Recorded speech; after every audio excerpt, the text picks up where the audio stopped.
Glória a Deus. Eu saúdo a todos em nome de Jesus. Para você que está aí nos acompanhando através dessa live, Deus te abençoe. Compartilhe, tá bom? Para que o maior número de pessoas, o maior número de famílias sejam abençoados com a palavra de Deus. Faça isso sua parte. Você está no aconchego do seu lar e louvamos a Deus, pois você tem um lar.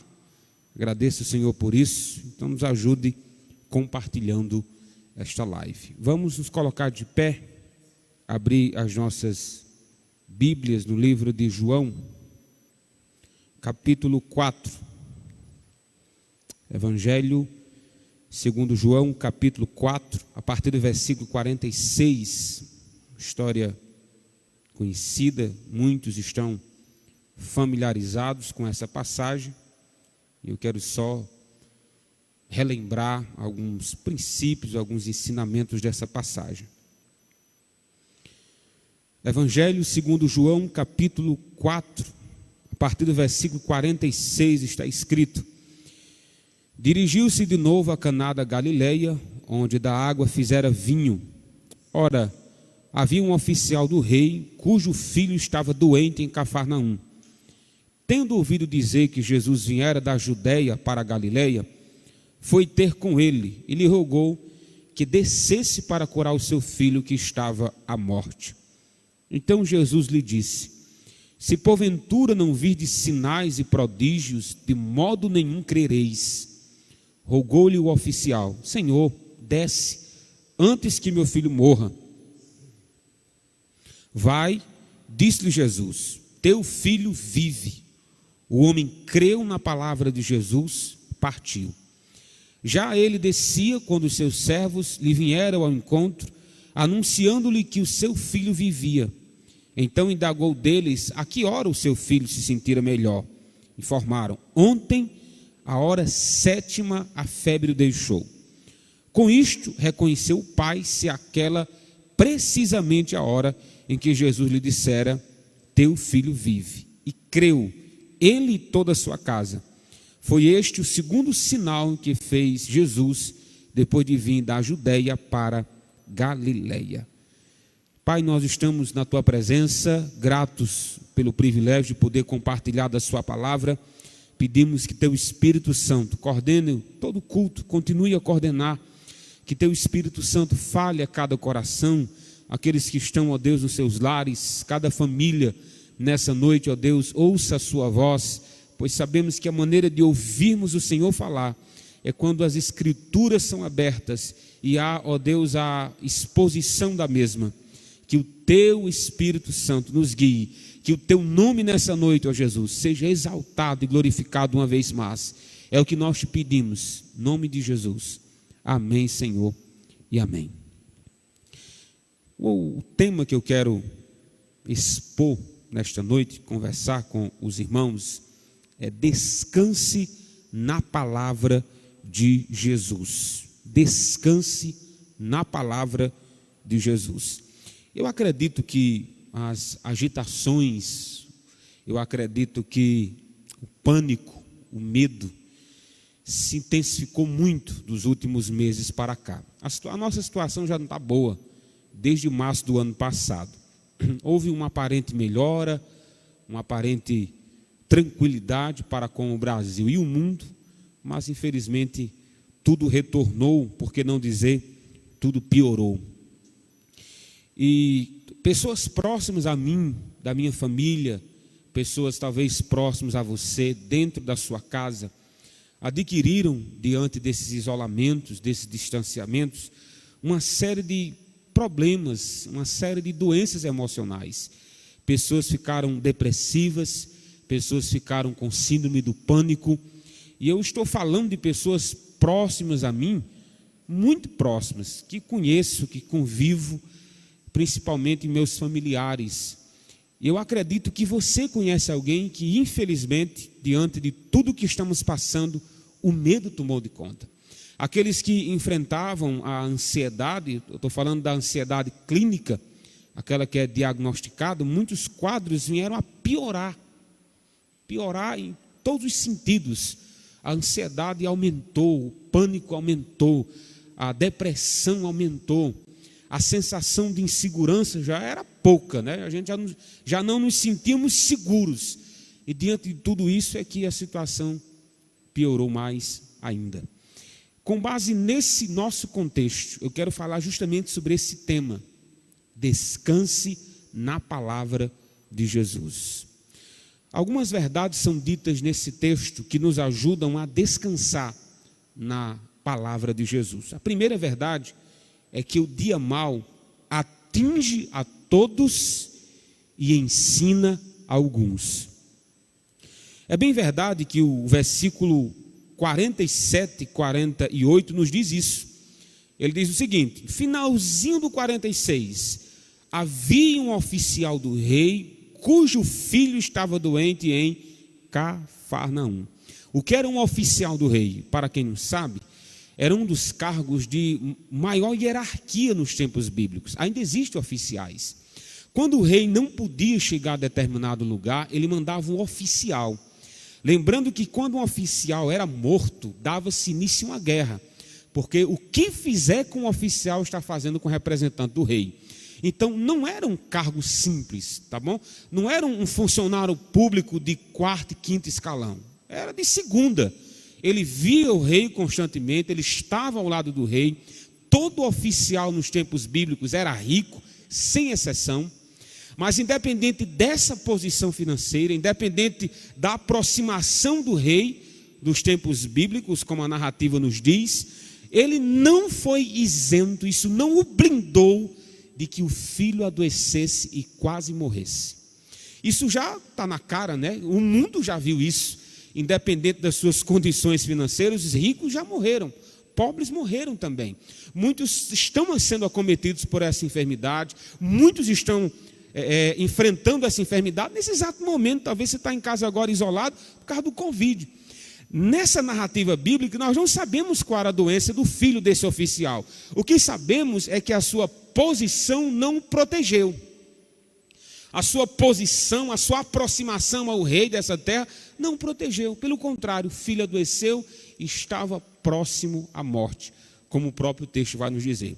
Então, é verdade que o sofrimento, o mal, ele é democrático, ele atinge todos. E quando a gente diz todos, é todos mesmo. É os ricos, são os pobres, são os negros, são os brancos, são homens, são mulheres, independente da nacionalidade, atinge a todos.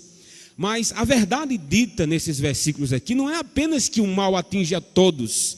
Eu disse também que ele ensina a alguns, infelizmente.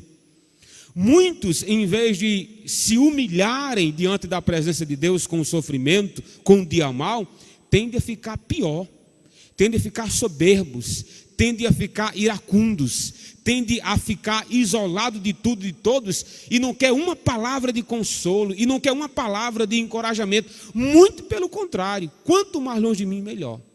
Então o sofrimento, é verdade que ele amolece alguns, é verdade que o dia mau faz com que a gente olhe ao nosso redor e diga: quão miserável homem que sou, quão dependente eu sou de Deus. Olhe, eu estava tão seguro com o meu emprego, eu estava tão seguro com a minha juventude, eu estava tão seguro com o meu casamento, eu estava tão seguro na minha casa feita de areia, até que veio o dia mau e derrubou todos os alicerces que a minha casa tinha. Há homens que aprendem no dia mau, e eles aprendem mesmo.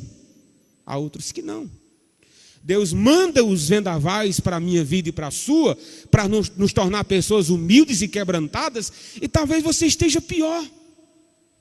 E em vez de chegar ao seu coração e trazer lições para a sua vida, está criando casca, e camadas após camadas, e você não se quebra, e você não se dobra, e não reconhece a dependência que você tem de Deus em todas as esferas.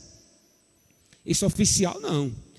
Esse oficial estava próximo do rei, era rico, sem dúvida era um homem de posses, mas quando o dia mau chegou na sua casa, ele correu aos pés de Jesus. Ele estava próximo a um rei, mas ele sabia que o rei dos reis tinha o que ele precisava. Ele sabia que próximo a um rei dessa terra não ia socorrer o seu filho. Caso contrário, ele tinha procurado o rei que era próximo a ele. mas ele procurou Jesus. E o texto nos diz que ele procurou Jesus humildemente. Ele não chegou como oficial, ele foi reconhecido como oficial. Isso muda tudo, viu? Ele não chegou para Jesus, bateu continência e disse: ou você desce lá em casa, o negócio fica feio para o seu lado, viu? Não, foi assim não. O texto diz que ele humildemente ajoelhou-se aos pés de Jesus e disse: Senhor, desce na minha casa, o meu filho está morrendo. O dia mau quebrantou esse homem, o dia mau mudou o caráter desse homem, e o dia mau o conduziu aos pés de Jesus. Então nós aprendemos com muita clareza de que o dia mau atinge a todos, mas ensina a alguns. Outra verdade que esse texto nos diz, está aí no versículo 48 e 49, é que Jesus nos leva a confiar mais nele. O homem pede para Jesus ir lá curar o filho, desesperado da vida. Olha a palavra de encorajamento de Jesus. Olha o que diz o 48. Então Jesus lhe disse: se porventura não vides sinais e prodígios, de modo nenhum crereis. Mas irmão, isso é mesmo que jogar um balde de água fria para quem está precisando de calor. Ele veio desesperado, querendo que Jesus curasse o filho dele, desse um pouquinho do poder que tinha. Aí Jesus disse: sim, quer dizer que se você não vir sinais e prodígios, você não vai acreditar que eu sou filho de Deus? Você não acredita que eu tenho poder para isso? Você tem que ver para crer? Estaria Jesus desestimulando esse homem? Estaria Jesus dando um chega para lá nesse pai desesperado? Estava não, meus irmãos. Cristo, ele nos leva a aperfeiçoar a fé, a amadurecer a fé. Lembrando, meus irmãos, que o Getsemane, o lugar de prensa, onde Jesus estava sendo prensado pelo Pai, antes de chegar na cruz, lugar de prensa é onde se fazia o óleo. E nós entendemos que os cristãos verdadeiros, quando eles são prensados por Deus, é para que a gente produza perfumes melhores, é para que a gente pregue melhor, é para que a gente cante melhor, é para que a gente sirva melhor. Toda prensa que vem de Deus, ela não nos visa destruir-nos, ela visa nos aprovar. A prensa de Jesus, a dura de Jesus para esse pai, não foi para acabar a pouca fé que ele tinha, mas foi para despertar a fé que ele confiava em Jesus. Foi para despertar uma fé verdadeira que ele tinha. Jesus não precisava ir até lá, e ele não precisava ver para crer. Ele precisava confiar inteiramente na palavra de Jesus. É tanto, irmãos, que quando Jesus dá essa dura na vida desse pai, né? Quer dizer, se você não vê, você não crê. O que acontece com o pai? O texto vai dizer, 49. Rogou-lhe o oficial não viu, foi nada que Jesus disse. Ele continuou, foi pedindo, ele disse: rogou-lhe o oficial: Senhor, desce antes que meu filho morra. Ou seja, Jesus está despertando nesse homem fé. Ele está despertando uma perseverança. Peça um pouco mais, se humilhe um pouco mais. E o oficial não tinha nenhum problema em se ajoelhar aos pés de Jesus. Apesar do seu cargo, da sua hierarquia, da sua importância, ele não tinha nenhum problema em dizer: Jesus, eu preciso de ti. Assim como a corça anseia pelas águas, a minha alma tem sede de ti, ó Deus. Ele não vê nenhum problema em dizer que ele só está vivo, só respira, porque do Senhor vem a sua respiração. Ele não tem nenhum problema em dizer de que nós podemos preparar os cavalos para a guerra, mas é do Senhor que vem a vitória. Ele não tem nenhum problema em dizer que com o Senhor ele bate numa tropa. Ele não tem nenhum problema em dizer que com Deus ele salta muralhas, porque a capacidade de vencer os dias maus não está em nós, mas está em nosso Deus. É tanto que o oficial diz: Senhor, vamos lá em casa. Tem algum problema essa fé aqui? Tem. Ela é uma fé, como é que eu posso dizer? Limitada. Porque ele precisava, na mentalidade dele, a pouca fé dele dizia assim: Jesus, o Senhor tem que ir lá em casa e curar o meu filho. A gente precisa lembrar de outra passagem bíblica, do centurião, quando foi ter com Jesus, apresentando que um dos seus servos já estava doente, aí Jesus disse: eu vou lá curá-lo. Aí o centurião disse: não, Jesus, que conversa é essa? Não precisa não. Uma palavra sua é suficiente para que meu servo seja curado. Essa fé não é assim, né? Observe que essa fé, ela exigia um pouco mais de Jesus. Não, Jesus, eu preciso que o senhor vá lá. E tem mais, o senhor tem que ir antes que meu filho morra. Não há, irmãos, uma limitação aqui do poder de Deus, né? Não parece que ele está dizendo assim: Jesus, eu acredito que o senhor tem poder, viu? Mas é melhor o senhor ir antes que meu filho morra, porque se ele morrer, acabou-se.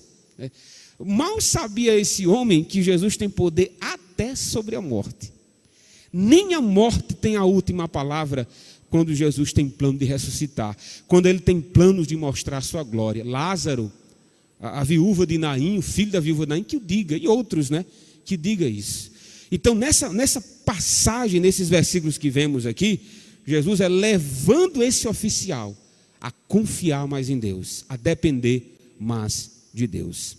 A terceira verdade está aí no versículo de número 50 e o 51, é onde Jesus Cristo mostra seu poder, mesmo diante da pouca fé desse homem. Eu digo pouca fé porque Jesus precisava ir até onde ele estava, em Cafarnaum. Lembrando que Jesus estava na Galileia, aproximadamente 70 quilômetros de lá para Cafarnaum. Aí, como se não bastasse, ele tinha que chegar antes que o filho morresse, pela fé que esse homem tinha. Mas mesmo diante dessa pouca fé, o texto diz aí no versículo 50, vai, Jesus disse a ele: eu não vou lá não, mas eu quero que você vá. Ele disse: vai, e disse Jesus: teu filho vive. E o texto prossegue dizendo: o homem creu na palavra de Jesus e o que? Partiu. Por que que eu atribuo essa verdade de que Jesus mostra o seu poder, mesmo diante da nossa pouca fé? Porque Deus nunca nos cobra muita fé. Ele quer saber se a nossa pouca fé, se a nossa fragilidade, se a nossa pequenez, se as nossas infantilidades estão depositadas em Deus, estão depositadas na pessoa certa. Sempre que Jesus fala sobre tamanhos de fé, ele vai usar o exemplo da menor hortaliça, né? Ele diz: se tiveres fé do tamanho de um grão de mostarda. Que tamanho é um grão de mostarda? É quase o tamanho de um piolho, né? Vocês sabem o que é piolho, que eu sei que vocês tiveram. Tamanhozinho de piolho. Jesus diz: olha, pois bem, se a fé de vocês tiver do tamanho do grão de mostarda, a questão aqui não é tamanho, a questão é aonde está depositada. Se a sua pequena fé é depositada em um grande Deus, aí dá certo. Se a sua fé trôpega, se a sua fé vacilante, se a sua pequena fé é depositada em Deus, vale a pena, glória a Deus. Está depositado no canto certo, está esperando na pessoa certa, pois é Ele que tem todo o poder nos céus e na terra. É Ele que tem poder para mudar o dia mau e nos dar dias de paz e de bonanças e de felicidade. Então nós vemos com clareza que mesmo diante da nossa pouca fé, Jesus ainda age, Ele ainda atua, Ele ainda opera, Ele ainda faz maravilhas. Jesus disse: não, eu não vou na sua casa não. Agora faz o seguinte: vá para a sua casa, pois o teu filho vive. E diante dessa palavra, diante dessa declaração, o texto diz que o pai creu na palavra de Jesus. E qual é o resultado de uma fé genuína? É a obediência. Ele creu e foi para casa. Jesus ficou e ele vai para casa. E como é que ele vai para casa? Crendo que Jesus tem poder na distância, crendo que o filho dele podia ser curado com uma palavra de Jesus, crendo que quando ele chegasse lá, algo sobrenatural aconteceria, lembrando de que aquele homem nenhum poder tinha, mas Jesus tinha e tem poder para visitar o seu filho aonde ele estiver, para restaurar o seu casamento, esteja como ele estiver. Cristo tem poder de visitar-nos aonde nós estivermos. Eu não sei onde você está acompanhando esse culto, eu não sei a cidade, eu não sei o estado, eu não sei o país, mas Deus pode visitar você nesse exato momento. Uma palavra de Jesus e tudo muda, uma palavra de Jesus e tudo vai voltar ao normal. É Ele que tem o controle de todas as coisas e nada escapa das rédeas da sua mão. Operando Deus, quem impedirá? E esse homem foi para casa, crendo, foi para casa. A última verdade que temos dessa passagem, já que ele saiu, Jesus disse: vá que seu filho vive. Ele desceu para casa obedecendo essa voz, essa ordem. E no caminho, ele colheu os frutos dessa fé limitada, dessa fé vacilante. Jesus tinha que ir lá, tinha que chegar antes que o filho morresse, senão o poder de Jesus podia se acabar, né, na linguagem desse pai. Aí o versículo de número 51 diz assim: já ele descia, ele está indo para casa, quando os seus servos lhe vieram ao encontro, anunciando-lhe que seu filho vivia. Ninguém que deposita a sua vida em Jesus perde o seu tempo da viagem perdida. Ninguém que deposita a sua fé em Cristo perdeu o seu tempo.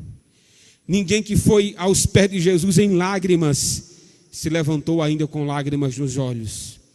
Ninguém que deposita os seus sonhos e objetivos na sua realização em Jesus volta frustrado. O texto diz que antes dele chegar em casa, os servos correram ao encontro dele e disse: ei, seu filho está vivo. Aí ele vai confirmar a palavra de Jesus. Como é que ele confirma? Ele faz a seguinte pergunta, versículo 52. Então indagou deles: a que hora o seu filho se sentira melhor? Informaram: ontem, a hora 7ª, a febre o deixou. Aí o versículo 53. Com isto, reconheceu o pai ser aquela precisamente a hora em que Jesus lhe disse: teu filho vive. Creu ele e toda a sua casa. Parece que eu estou vendo a cena. Ele escutou dos seus criados, dos seus servos, de que o filho dele está bom, está curado. Aí ele se informa: que horas isso aconteceu? Rapaz, na hora 7ª. Foi mesmo, vamos supor que era de 8 horas da manhã. Só um exemplo. Aí ele chega para o filho dele e diz: olha, meu filho, deixa eu dizer aqui uma coisa. Chama a esposa e diz: ó, explicar aqui a você. Tudo que estava ao meu alcance, meu filho, para ajudar você, eu fiz. Ele recorreu à medicina, com certeza ele pode ter recorrido ao que estava ao alcance das suas posses, ao que estava ao alcance da medicina limitada que havia na época. Ele foi, mas não teve resposta.